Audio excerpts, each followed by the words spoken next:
The shark was I think he was a gambler, and the doll maker believed women could be perfect if they were dolls. And the hangman, he had a fascination with knots. He liked to tie people up.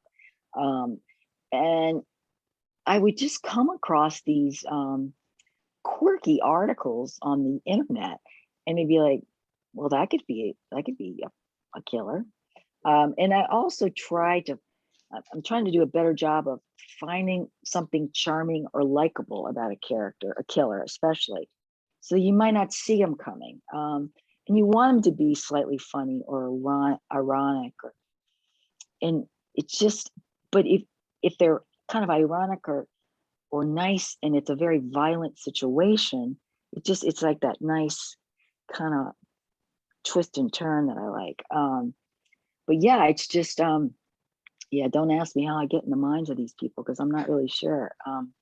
But yeah, it's just I'm always trying. I heard a writer once say, "Well, Genghis Khan thought he was a good guy. He thought he was doing good things, and you look back and like, well, not exactly. But these guys don't see themselves as bad. They're smart. They like what they do, but they don't see themselves as bad.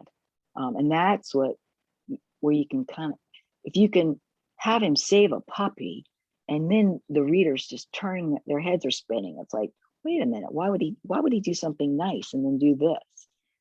Makes him kind of more multifaceted. I think readers like to be able to pick up a novel and it just be its own unit, regardless of where it is in the series. And so I just want you to be able to pick it up and think, oh, this is just the only book in this series. It stands alone well.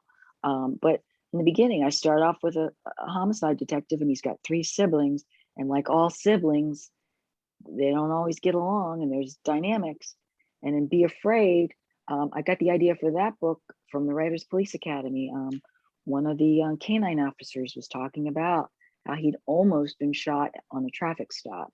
And I thought, and what had saved him was his canine. He was able to hit the release button on his belt, and the canine saved him. I thought, well, there's a novel right there. What if he did get shot? What if the dog got shot? How do you reinvent yourself after you've been injured? And then the third book, I think Alex, he's more of an analytical guy. He's comes across as very cold, but he cares a great deal about his family. And then there's Georgia, who is the youngest and is adopted.